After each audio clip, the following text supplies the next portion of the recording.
Well, we're delighted to be here on a rainy yet another beautiful South Carolina day, and traveling up, going through the woods, the forests, and looking on the map to see how much forest land, woodlands we have, and then remembering the oceans, the streams, and then the mountains. We really living in paradise.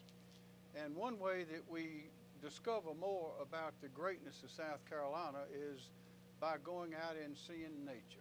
And probably the way we do that the most is through hunting. And we are well managed, and the money from these licenses, of course, goes to the management of our natural resources. But one thing that Bobby Cox noticed, and some others as well, is that a lot of our young people might have, they may go out as an apprentice, but then have to take the test, take the class in order to go again. And a lot of times that's inconvenience, and it turns out we believe that may limit the experience of our young people in learning more about nature and the greatness of our state and about hunting and wildlife and all that entails. So what this has done is this has eliminated that requirement for that apprenticeship hunting license, which formerly you could only get one time, but now is unlimited. So we have a number of people here today who have contributed to this and are going to continue contributing to our understanding and appreciating nature and wildlife in the great state of South Carolina. Lieutenant Governor Pamela Evatt will speak in a minute. Bobby Cox, brand new Representative Roger Nutt is here, Representative Travis Moore, Colonel Chisholm Frampton, who's been with DNR, what, 28 years? Yes, sir. Yes, sir. And also Josiah Magnuson is here, and Norman Pulliam, who is the chairman of the Department of Natural Resources, and these young people who will be able to experience this and others like them all across South Carolina. So this is a beautiful day, another beautiful step forward in South Carolina in precisely the right direction to have us all appreciate the greatness of South Carolina even more. Lieutenant Governor. Thank you. Thank you, Governor. Good morning, everyone. Although this is a cold and rainy day for most of us, I'm sure most hunters, this would not stop them from getting out in the woods and enjoying what they do. I just want to say thank you. Thank you to Representative Cox and the Governor. Hunting is very important in our family and so many other families where fathers and sons can come out together, and daughters, and just be together out in nature. And do what they love to do as a family. I think COVID-19 has shown us that getting back out in the great outdoors is something that's good for all of us, and we've seen that. Dwayne Parrish has talked about with our parks, our state parks. We have had record numbers of visitors to those state parks, and I think that's what we're hoping that this will do. It will encourage again for young people to be with their families and get out.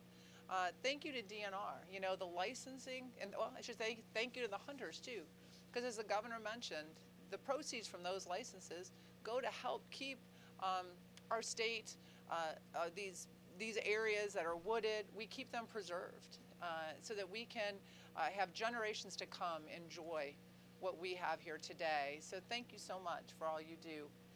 And with that, I want to call up Colonel Frampton, who is in charge of DNR here in South Carolina. Thank you so much, and Merry Christmas to everyone. Thank you, Lieutenant Governor. Thank you, Governor. You know, there's no better time than right now with COVID-19 for us to be signing this bill for hunter safety, for recruitment of our youth, for people to be outdoors, to enjoy outdoors. Even on a day like today, it's a good day to be outdoors. I want to thank Bobby Cox for sponsoring this bill for DNR. It's a great thing for our youth now that they can continuously go with an adult and hunt, and they aren't limited to going just one time, 1 year. So we're appreciative of all of our youth coming today and taking part in our programs.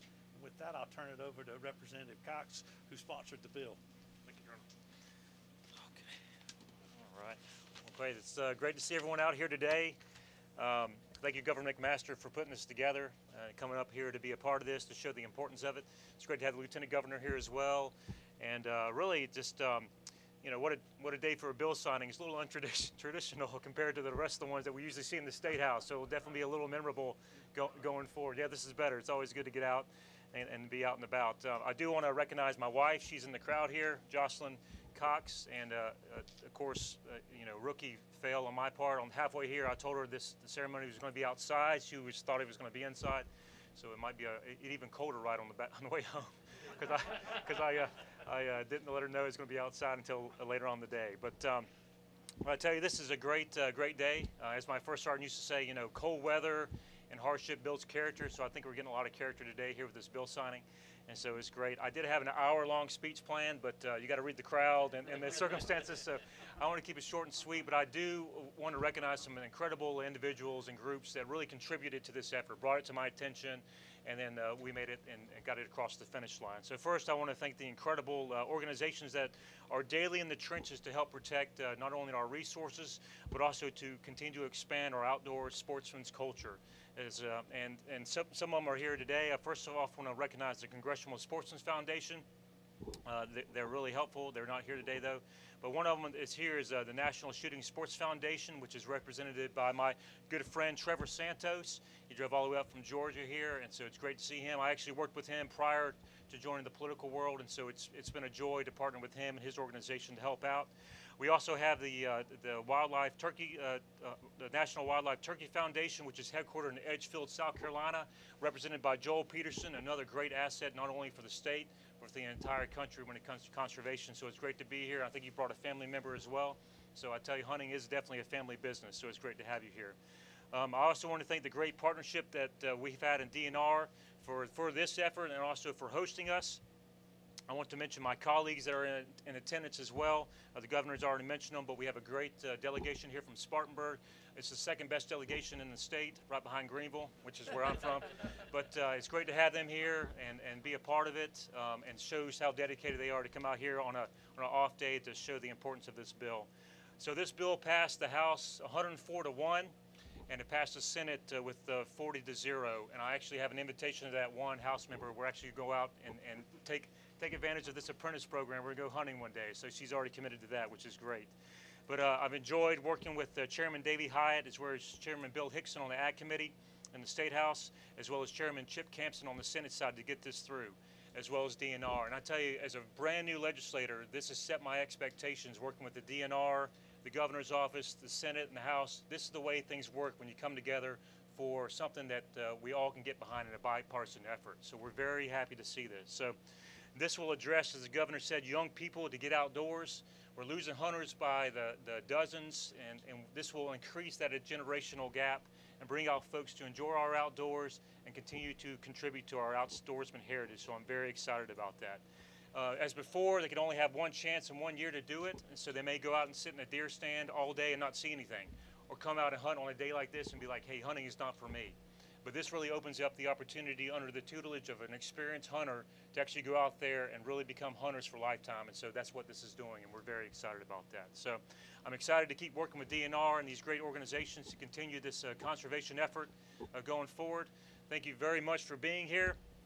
And we had an expression in the Army as well, is if it ain't raining, we ain't training. So we're doing a lot of training today. And I wish it were snowing, because I want to get the full effect here today. But this will do. So God bless you all, and I'm looking forward to these folks taking advantage of it, taking my daughter and son out, and taking advantage of this Apprentice program. And I'm looking forward to the days ahead where we can just get outdoors and enjoy ourselves. So God bless, and thank you so much for all the efforts in this. Thank you very much. Let's sign them